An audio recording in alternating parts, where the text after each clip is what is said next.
بسم اللہ الرحمن الرحیم۔ ڈسکور اوریجنل کے معزز ناظرین، السلام علیکم۔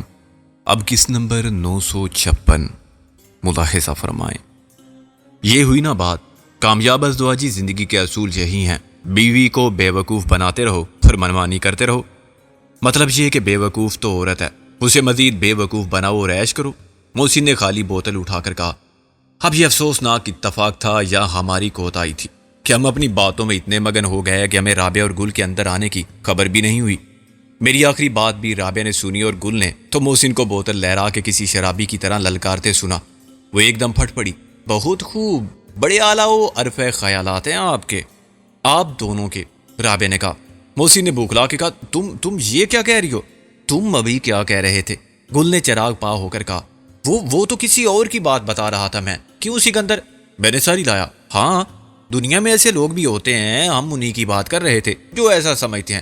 ظاہر ہے ہم تو ایسے ہیں نہیں۔ گل، میں ایک دوست کی مثال دے رہا تھا، بہت غلط آدمی ہے وہ، بہت ہی غلط بات ہے۔ بھلا ہم ایسا سوچ سکتے ہیں یا کر سکتے ہیں؟ تم ایسی توقع رکھ سکتی ہو ہم سے؟ توقع کی بات نہیں، تم ایسے ہی ہو، دونوں ایک سے بڑھ کر ایک چکر باز۔ اس وقت اور بھی کیا کر رہے ہو؟ بے وقوف بنا رہے ہو ہمیں دوست کی مثال دے کر۔ رابعہ نے تن سے کہا، دونوں ایک دوسرے کی مثال دے رہے ہیں گل، ایک سکندر کا دوست، دوسرا محسن کا۔ بے وقوف ان کی بیویاں جن کو یہ مزید بے وقوف بنا کے منمانی کرتے پھرتے ہیں۔ محسن نے افسوس سے ساری لایا، اتنا عدم اعتماد، وہ بھی اپنے اکلوتے خداوند مجازی پر؟ توبہ توبہ۔ میں نے کہا، صریحاً کفر کے زمرے میں آتا ہے، بلکہ مجھے تو علماء سے رجوع کرنا پڑے گا فتوے کے لیے کہ کیا حکم ہے اس عورت کے لیے جو باقائمی ہوش و حواس اپنے نیک چلن، پاک باز، معصوم اور مومن شوہر کو دو بالغ گواہان کی موجودگی میں جھوٹا، فریبی، بد کردار کہے؟ ہو نیک چلن اور پاک باز، گل نے تن سے کہا، معصوم اور مومن، دیکھ لو گل، ایسے ہوتے ہیں۔ رابعہ نے کہا۔ محسن بولا، خاصا سنگین شرعی مسئلہ ہے یار، شاید یہ صدقے دل سے معافی مانگ لے اور اللہ سے توبہ کر لیں تو ایک بار کہنے سے نکاح نہ ٹوٹتا، ورنہ کریک تو پڑ جاتا ہوگا اس میں۔ میں نے یقین سے کہا، چلو زیادہ ڈرامہ مت کرو، نکاح کوئی ریت کی دیوار نہیں کہ بات بات پر ٹوٹ جائے۔ ہاں، RCC اسٹرکچر ہے، ٹکرے مارتے رہو، اپنا ہی سر پھوٹے گا۔ رابعہ بولی، قسم کھا کے کہو کہ کیا بات کر رہے تھے؟ قسم کھاتے ہیں جھوٹے لوگ۔ محسن بولا، میں نے بھی کہا ہاں، ہم کیوں کھائیں؟ اور تم کیا ہو آخر، عدالت عالیہ جس کے سامنے الفیہ بیان دینا پڑے؟ ہم ملزم ہیں؟ محسن نے کہا، تمہیں ہماری قسم ہے جو اپنی قسم دے کے سچ بولنے کو کہا۔ میں نے کہا مار کے ہاتھ ملایا، کیا ترب کا پتہ پھینک ہے یار، لاجواب کر دیا دونوں کو۔ محسن نے کہا، اس کے بعد یہی ہونا تھا، مجھے معلوم ہے۔ گل نے حیران ہو کر کہا، دیکھا رابعہ، سچ بولنا نہیں چاہتے نا، الٹا ہمیں قسم کا پابند کر دیا۔ بہت چالاک لوگ ہیں۔ خیر، پتہ چل گیا نا کہ جھوٹ بول رہے ہیں، خود ہی مان لیا کہ ہم سے سچ مت پوچھنا۔ میں نے کہا، رابعہ تمہیں پیرس کیسا لگا؟ ہے نا گھومنے پھرنے کی جگہ؟ گل نے کہا، پٹری بدل رہے ہو۔ میں نے کہا، چلو یہی سمجھ لو، مگر اس شہر کا واقعی جواب نہیں ہے۔ ایک ہفتے میں آدمی گھوم سکتا ہے، دیکھ نہیں سکتا۔ رابعہ نے کہا، یہ تو ہے، ایک بالکل نئی دنیا ہے۔ گل نے کہا، بالکل خواب کی طرح لگتی ہے ہر چیز۔ میں تو خواب میں بھی نہیں سوچ سکتی تھی کہ کبھی میری زندگی میں ایسا دن بھی آئے گا کہ میں جہاز میں بیٹھ کے ولایت پہنچ جاؤں گی، 7 سمندر پار۔ سوچتی بھی کیسے، وہ زندگی ہی اور تھی۔ لاہور، کراچی، راول پنڈی بھی میرے لیے دوسری دنیا کے شہر تھے۔ اللہ کتنا مہربان اور غفور الرحیم ہے، اس نے ناگ منی کو گل بانو بنا دیا، ایک گھر دے دیا، تحفظ دے دیا، اس کو پیرس پہنچا دیا۔ رابعہ بھی جذباتی ہو گئی۔ سوچا تو میں نے بھی نہیں تھا، ایک فضول، بے رنگ اور یکسانیت سے بیزار کر دینے والے معمول کی زندگی تھی۔ میں نے محسن کو دیکھ کر آنکھ ماری۔ خیر، اب اس وقت کو کیا یاد کرنا، ہم کیا کم خوش قسمت ہیں؟ محسن نے جذباتی لہجے میں کہا، اور میں کیا کہوں، مجھے تو دوسری زندگی ہی گل کی دعاؤں کے طفیل ملی ہے، ورنہ میری جیون کی ناؤ تو مایوسی اور دیوانگی کے بے قرار سمندر میں حالات کے بے رحم تھپیڑوں میں ڈول رہی تھی۔ اپنا سب کچھ گنوا دینے کا احساس اتنا حوصلہ شکن تھا کہ میں خودکشی کر کے اس بے مصرف زندگی کا خاتمہ کر لیتا، لیکن گل، تمہاری محبت نے مجھے ایسے سنبھالا کہ میں نے دل ہی دل میں اس جذباتی تقریر پر محسن کو خراج تحسین پیش کیا۔ خواتین کا موڈ بدل گیا تھا، جیسے کوئی پاگل آوارہ کتے کے گلے میں پٹا ڈال دے اور اس کی زنجیر اپنے ہاتھ میں تھام لے۔ میں نے دردناک لہجے میں کہا، گل لنچ پڑی، اچھی مثال دی۔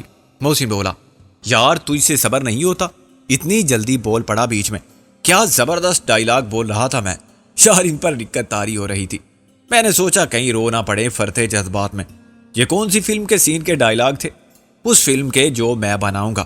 کہانی، منظر نامہ، پروڈکشن، ڈائریکشن سب میری لیلا مجنوں اور شریف فرہاد کی طرح یہ 20ویں صدی کی عظیم ترین رومانی فلم ہوگی۔ شیروانی، ناگمنی، لازوال عشقی، لافانی داستان۔ گل ہنسنے لگی۔ تم ہی ہیرو بھی بن جانا، ڈبل رول بھی کر سکتے ہو، بالکل نیا آئیڈیا ہوگا، ہیرو کا بھی اور میں نے کہا ویلن کا بھی۔ گل نے کہا نہیں بھائی، یک وقت ہیرو اور ہیروین کا۔ ماشاءاللہ حسین و خوبرو ہے، صفات بھی دونوں کی ہیں۔ رابعہ بولی اور ایک دفعہ کر بھی چکے ہیں زنانہ کردار۔ محسن ہنسنے لگا۔ جناب ہم کیا نہیں کر سکتے، تم بتاؤ کہ ہمارے بغیر کیا کر سکتی ہو؟ فرض کرو پیرس میں راستہ بھول جاؤ، لو ہم کوئی بچے ہیں، آ جائیں گے جہاں۔ آخر کیسے؟ یہاں اردو پنجابی کوئی نہیں سمجھتا، بھٹکتی پھروگی شہر میں اور کوئی راستہ بتانے والا بھی نہیں ملے گا۔ ہمارا ساتھ نہ ہو تو تم 2 دن یہاں اکیلے نہیں رہ سکتی۔ رابعہ نے کہا خیال ہے آپ کا، بلکہ غلط فہمی ہے آپ کی۔ نہیں رہ سکتی ہو، چلو شرط لگا لو، چوک میں بیٹھ کے رونا شروع کر دو گی، مجمع لگ جائے گا، پولیس آ جائے گی۔ رابعہ نے کہا جی نہیں، ہم انگریزی بھی بول لیتے ہیں، انگریزی سن کے تو فرانسیسی بہرا گونگا بن جاتا ہے، اور اس شہر کے راستے توبہ۔ محسن نے کہا۔ رابعہ بولی شہر کے راستوں کا نقشہ بھی ملتا ہے، انگریزی جاننے والے بھی ناپید نہیں ہیں، اپنے پاکستانی یا بھارتی نظر آ جاتے ہیں، پھر یہاں خطرہ نہیں ہے اکیلی عورت کو۔ گل نے کہا۔ محسن بولا گویا دعویٰ ہے آپ دونوں کو کہ اکیلی رہ سکتی ہیں۔ میں نے کہا ویری گڈ، بڑی حوصلہ مند اور بہادر ہیں دونوں۔ رابعہ اور گل کے ذہن میں یہ خیال کیسے آ سکتا تھا کہ ہم نے جو کہا ہے وہ کر کے بھی دکھا سکتے ہیں؟ یہ بات تو برائے بات تھی، لیکن ہم نے باتوں میں بات کے حالات کا قابل قبول جواز پیدا کر لیا تھا۔ اب ہم 2-3 دن کے لیے غائب ہونے سے پہلے یہ کہہ سکتے تھے کہ اچھا ہم چیلنج دے رہے ہیں، یہ ہماری غلط فہمی تھی، تو اب 2-3 دن کے لیے اکیلے رہ کے دکھاؤ۔ حملن یہ مشکل نہیں تھا، مگر جذباتی طور پر رابعہ یا گل کے لیے ناقابل تصور۔ ہم نے ایک اور دن سیر سپاٹے میں گزارا اور خاموشی سے اپنے منصوبے پر کام کرتے رہے۔ ابھی سب نیا تھا، بے فکری، آزادی کے چند دن بہت پر لطف تھے، اور ہم نے بھی کہہ دیا تھا کہ مسئلے مسائل کی بات کوئی نہیں کرے گا، جو ہونا ہے اپنے وقت پر ہوگا۔ اس کے بارے میں سوچ کے پریشان ہوتے اور تفریح کا مزہ کرا کرنے سے کیا فائدہ؟ پیرس کی رنگینی کا اور چکا چوند نے رابعہ اور گل کو بھی سب کچھ بھلا رکھا تھا۔ انہیں نہ گھر کی یاد آئی تھی، نہ وطن کی، اور نہ ابھی وہ وقت آیا تھا کہ وہ اپنے آپ کو بور محسوس کریں۔ وہ ہر جگہ ہمارے ساتھ رہتی تھی، مگر بعض اوقات ہم انہیں غچا دے کر نکل بھی جاتے تھے، خصوصاً رات کے وقت۔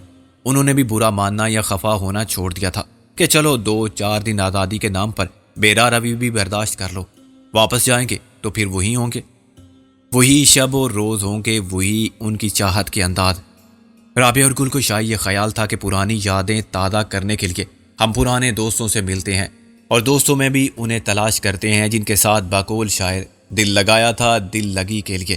الیزابتھ جیسی یہاں بھی ہوں گی جن سے ہم نے فلرٹ کیا تھا۔ یہاں کی روایات اور معاشرتی قدریں ایسی تھی کہ سرے راہ گزر کسی سے پھر ملاقات ہو جائے جو کبھی جان آرزو اور حاصل تمنا تھی، اور جس نے کبھی آپ کے ساتھ عمر بھر ساتھ نبھانے کی قسم کھائی تھی، تو وہ فطری حیرت اور خوشی کے جذبات کا اظہار کرتی ہوئی یوں بے اختیار ملے گی جیسے ہماری رومانی فلموں کی ہجر زدہ مٹیار لوٹ آنے والے پردیسی شہری بابو سے بھی نہیں مل سکتی۔ ہنستے ہوئے اپنے شور سے بھی ملوائے گی کہ ڈارلنگ، یہ ہے وہ شخص جس کے بغیر میرا خیال تھا کہ میں زندہ نہیں رہ سکتی، یہ بھی مرتا تھا مجھ پر، اور کہکا لگا کہ شور بھی ہاتھ ملائے گا۔ جوانی میں ہم سب ایسے ہی ہوتے ہیں، پھر وہ اخلاقاً کہیں گے کہ کسی دن نہ ہو ہم ایسے نہیں تھے، اور نہ پیرس میں ہم نے کسی سے دل لگایا تھا دل لگی کے لیے۔ ہم ایڈی سے ملتے اور فراق کی راہ میں خائل دشواریوں پر غور بھی کرتے تھے، لیکن ہمارا بیشتر وقت ایڈی سے لندن کے بارے میں معلومات حاصل کرتے گزرتا تھا۔ ہم نے اسے بتا دیا تھا کہ لندن جانے کا مقصد جیل میں بند ایک بے گناہ شخص سے ملاقات کرنا تھا جو نہ کردہ گناہ کی پاداش میں عمر قید کاٹ رہا ہے۔ خوش قسمت ہے کہ الیکٹرک چیئر پر نہیں بٹھایا گیا تھا، ورنہ ہم اس کافر کے لیے تو دعائے مغفرت بھی نہ کرتے۔ ہمارے پاس کچھ ایسے شواہد تھے جن کی بنا پر ہم اسے بری کرا سکتے تھے۔ وہ کون ہے، اس کا نام کیا ہے، جرم کیا تھا، یہ سب بتانے سے ہم نے معذرت کر لی تھی، اور ایڈی نے بھی اصرار نہیں کیا تھا۔ جو بات پرائیویٹ ہے یا افشائے راز میں خرابی کا اندیشہ ہے، اس کو جاننے پر اصرار کرنا بھی نہیں چاہیے، یہ ایک اصولی بات ہے۔ ایڈی کا ایسا ہی رویہ تھا، اس نے ہمیں خاصی مفید معلومات فراہم کر دیں، اور ہم پر اعتماد کرنے لگا کہ اس نے اپنے گھر کا پتہ اور فون نمبر بھی دے دیا۔ ضرورت پڑے تو تم کال کر سکتے ہو، میری بیوی تمہاری بہت مدد کرے گی، اس نے نیک نیتی سے کہا۔ یعنی تم اپنی بیوی کو بتا دو گے ہمارے بارے میں؟ آف کورس، اس سے میں کچھ نہیں چھپاتا، آخر وہ شریک حیات ہے، لیکن ایک عورت ہے، پھر کیا ہوا؟ شریک حیات مرد تو نہیں ہو سکتا۔ میں نے کہا میرا مطلب تھا عورتیں ذرا پیٹ کی ہلکی ہوتی ہیں۔ وہ ہنسنے لگا، وہ ایسی نہیں ہے، یہی خوش فہمی مروا دیتی ہے شوروں کو۔ ایسی بات نہیں، اسے میں جانتا ہوں، مجھ میں اور اس میں کوئی فرق مت سمجھو۔ تصویر میں تو بہت فرق نظر آتا ہے، خصوصاً وزن اور رنگ میں۔ ایڈی ہنسنے لگا، اور جنس میں فرق نظر نہیں آتا؟ میں نے کہا خیر اس پیشکش کا شکریہ، اب یہ بتاؤ کہ روانگی کیسے اور کب ہوگی؟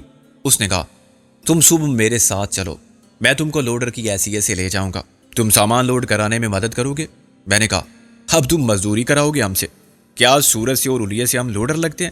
سورج سے چارلس کب شہزادہ لگتا ہے۔ وہ بولا راہ اولیا، تو کیا تم ایسے الیے میں جاؤ گے؟ تمہارے سوٹ ٹائی اور کپڑوں کا ستیہ ناس ہو جائے گا، میں تم کو ڈانگری دوں گا اوورال۔ لندن میں ہم ڈانگری پہن کے وار دوں گے؟ محسن رونی شکل بنا کے بولا تم کیسی باتیں کرتے ہو؟ دن میں جب کام کا وقت ہوتا ہے تو ڈرائیور سے لے کر کمپنی کا چیف انجینئر تک ڈانگری پہنتے ہیں۔ وہ ڈانگری صرف لوڈر کا لباس نہیں، مکینک الیکٹریشین سے لے کر خلائی اداروں کے انجینئر اور نیوکلیئر پاور پلانٹ کے چیف تک سب کے لیے کام کا ایک ہی لباس ہے۔ میں نے کہا بالکل ٹھیک کہتے ہو تم، اچھے اور معقول کپڑے ہم ساتھ رکھیں گے، ایک الگ سوٹ کیس میں۔ وہ تمہاری مرضی، اتنے بڑے کنٹینر میں بہت جگہ ہے، ورنہ لندن جیسے شہر میں آدمی کسی عام ڈپارٹمنٹل سٹور میں سستی خریداری کر کے یا ہیرڈز میں گھس جائے 10 منٹ بعد جوتے سے ٹائی تک بدل کے باہر آ سکتا ہے۔ رات کو رابعہ پر یاد وطن کا پہلا دورہ پڑا۔ 3 دن ہو گئے ہیں یہاں۔ میں نے کہا 3 دن 10 گھنٹے 18 منٹ۔ محسن بولا ہمیں ہو گیا 6 دن 17 گھنٹے 19 منٹ، بس اب آگے چلو۔ رابعہ بولی سوائے جہنم کے ہر جگہ ہم ہی آگے ہوں گے۔ میں سمجھتا ہوں لیڈیز فرسٹ کے اصول پر عمل کرنے والے انگریز شوہر بھی ایسا ہی کرتے ہیں اور کریں گے۔ ہر بات مذاق میں ٹالنے کی نہیں ہوتی۔ رابعہ بگڑ گئی، ہم یورپ کے تفریحی دورے پر نہیں آئے ہیں۔ محسن نے کہا جس کو انگریزی میں ہنی مون کہتے ہیں۔ بالکل ٹھیک، آگے بولو۔ جس کام سے آئے ہیں وہ کرو اور چلو واپس۔ رابعہ نے کہا۔ میں نے کہا کیوں، دل نہیں لگا یہاں دل لگانے نہیں آئے تھے ہم، اور کوئی ضرورت بھی نہیں اس کی۔ میں نے کہا سوچو کہ لوگ کتنے جتن کرتے ہیں یہاں آنے کے لیے، اور کتنی مشکل سے انہیں سیٹل ہونے کا موقع ملتا ہے۔ ایک تم ہو کہ خوش قسمتی کو ٹھکرا رہی ہو، کفران نعمت۔ میرے لیے میرا وطن ہی نعمت ہے، اور وہی زندگی اچھی ہے جو اپنوں کے درمیان گزرے۔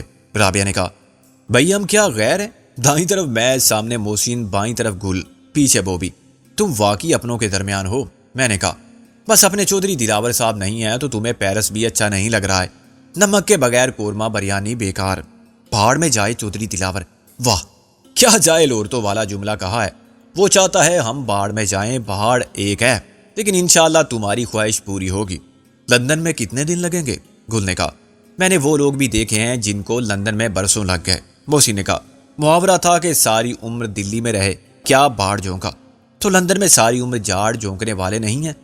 رابعہ نے اٹھتے ہوئے کہا چلو گل، یہ لوگ اس وقت سیریس نہیں ہیں۔ میں نے کہا کیا واپس پاکستان جا رہی ہو؟ اچھا بھائی خدا حافظ، رات نہ ہوتی تو تمہیں ایئرپورٹ چھوڑنے بھی جاتے، مگر ابھی تو نیند آ رہی ہے۔ سیریس تو ہم سوتے بھی نہیں ہوتے، بڑے مزاحیہ خواب دیکھتے ہیں، جیری لوئس اور اپنے رنگیلا کی فلموں کے ٹوٹے تو میں تمہاری گردن کے کروں گی کسی دن۔ گل نے ہاتھ سے قیمہ بنانے کا تصور پیش کیا۔ محسن نے کہکا مارا ایسے نہیں، بڑک مار کے کہو ہوئے شیروانی میں تیرے ٹوٹے کر کے کوٹ بنا دیاں گی، تم سلطان رائی کا زنانہ ایڈیشن بن سکتی ہو۔ میں نے کہا بس گنڈا سا ذرا بھاری ہوتا ہے، وہ چھری لہرا دینا جس سے شوروں کا چارہ کاٹتی ہو کچن میں، کدو کریلے ٹینڈے بینگن وغیرہ۔ وہ پھر بیٹھ گئی۔ اچھا اب تو ہم بھی فیصلہ کر کے ہی جائیں گے، تم اتنے ڈھیٹ ہو گئے ہو؟ محسن نے اس کی بات کاٹی، ہم بڑے پرانے ڈھیٹ ہیں خاتون، جیسے خاندانی رئیس ہوتے ہیں نا ویسے ہی۔ میں نے کہا اوکے سویٹ ہارٹ، ہم کل جائیں گے لندن۔ محسن نے بھی ساری لایا، چلو ٹھیک ہے فیصلہ ہو گیا، اب جاؤ۔ پھر ٹال رہے ہو؟ رابعہ بولی قسم کھاؤ، لے آؤ ایک پلیٹ میں رکھ کے، بڑی بھوک لگی ہے۔ میں نے کہا۔ محسن نے کہا یار یہ رو پڑے گی تو پھر ناک رگڑتے نظر آؤ گے زمین پر۔ رابعہ کی صورت رونے والی ہو رہی تھی۔ میری قسم کھا کے کہو۔ میں نے کہا جان تمہاری قسم، تمہارے سر عزیز کی قسم، تمہارے آرزو گیسو کی قسم، کل ہم جا رہے ہیں صبح صبح۔ محسن چکر میں پڑ گیا، ساری قسمیں تو کھا گیا، میں کیا کھاؤں اب؟ خیر گل تمہارے گھٹنوں کی قسم، ٹخنوں کی قسم، تمہاری بیتی ناک کی قسم، تمہارے سر کی جوؤں کی قسم، ہم صبح لندن جائیں گے۔ خواہ ادھر کی دنیا ادھر ہو جائے، یعنی لندن کی جگہ آ جائے اپنا لاہور، اور لاہور کی جگہ چلا جائے لندن، آندھی طوفان زلزلہ سیلاب کوئی ہمارا راستہ نہیں روک سکے گا۔ وہ مسکراتی ہوئی اٹھ گئیں اور سونے چلی گئیں تو میں نے محسن سے ہاتھ ملایا۔ کیسی گولی دی ہے دونوں کو، جھوٹی قسم بھی نہیں کھائی۔ رابعہ اور گل ایک دم اندر گئیں، وہ باہر نکل کے دروازے سے لگی کھڑی تھی۔ دھماکے سے میں اور محسن اچھل پڑے۔ تو گولی دی ہے آپ نے؟ گل نے دانت پیس کے کہا۔ لا حول ولا قوت الا باللہ، جب قسم کھا لی تمہاری پھر بھی اعتبار نہیں؟ میں نے اپنی حواس بحال رکھتے ہوئے کہا۔ رابعہ بولی، پھر وہ دونوں کون ہیں جن کو گولی دے کر بڑے خوش تھے؟ یار تم تو پنجے جھاڑ کے پیچھے پڑ گئی ہو، اب اور کیا کہیں ہم؟ صبح دیکھ لینا، جو کہا ہے وہ کر کے دکھائیں گے۔ محسن بولا، چلو اب نکلو یہاں سے، ہمیں بہت نیند آ رہی ہے، بلکہ مجھے تو آ چکی ہے۔ میں آنکھیں بند کر کے لیٹ گیا اور خراٹے لینے لگا۔ رابعہ اور گل مطمئن کیسے ہو سکتی تھی، مگر گل کو بوبی کی فکر لاحق تھی جو کمرے میں اکیلا سو رہا تھا۔ وہ رابعہ کو بھی لے گی، ٹھیک ہے کل دیکھوں گی کہ میں تم کیسے نہیں جاتے لندن۔ رابعہ نے بھی کہا، ہاں اگر کل بہانہ کیا تو ٹھیک نہیں ہوگا۔ اف ہو رابعہ بی بی، کیا لکھ کے دے دوں کہ ہم صبح لندن جائیں گے؟ یہ بڑی سخت توہین ہے کہ ہماری زبان پر نہ اعتبار کیا جائے۔ آج تک میں نے کسی کے گٹوں گوڈوں کی قسم نہیں کھائی، اور میری ذاتی بیوی پھر بھی نہیں مانتی۔ تو ہے میری اوقات پر اور گل کے سر کی جوؤں پر، ان کی قسم بھی کھائی تھی تو نے۔ میں نے سوتے میں بڑبڑا کے کہا، اندر سے کنڈی لگا کے اور لائٹ بجھا کے۔ محسن بھی لیٹ گیا تو میں نے کہا، اب آہستہ بولنا، کہیں وہ پھر نہ کھڑی ہوں۔ کھڑی رہیں، ہم فرانچ میں بات کریں گے۔ ہیڈی تو شاید دیر سے اٹھے گا اور دیر سے جائے گا۔ میں نے کہا، جس دن روانگی ہو وہ 7 بجے لوڈنگ شروع کر دیتا ہے، یعنی ہم 6 بجے نکل سکتے ہیں۔ 6 ساڑھے 6، 5 گھنٹے بعد۔ محسن بولا، گل تو 8-9 بجے سے پہلے اٹھنے والی نہیں ہے۔ میں نے کہا، رابعہ اٹھے گی اور اپنے ٹائم پر نماز پڑھنے کے لیے، نماز پڑھ کے پھر سو جائے گی۔ صبح صبح کمرے سے اکیلی باہر نہیں آئے گی ہمیں جگانے کے لیے۔ میں نے کہا، تو نے بھی جھوٹی قسم کھائی میرے ساتھ۔ لفظی اعتبار سے وہ جھوٹ نہیں تھا، مانوی اعتبار سے بھی میں اسے غلطی نہیں سمجھتا۔ رابعہ یا گل نے غلط سمجھا تو میرا کیا قصور؟ ہم کا لفظ استعمال ہوا تھا ہم دونوں کے لیے، انہوں نے ہم کا مطلب نکالا ہم سب۔ میں نے کہا، اللہ میاں نیت کو سمجھتے ہیں، یا محبت کو لفظوں کی ہیرا پھیری سے کام نہیں چلے گا۔ میں نے کون سی اللہ میاں کی قسم کھائی تھی یار؟ جو قسمیں ہم نے کھائی تھی ان کو توڑنے کا کفارہ بھی نہیں ہوگا۔ کفارہ تو واپس آ کے ادا کرنا پڑے گا بھوتنی کے، آتش فشاں بنی ہوئی ملیں گی دونوں۔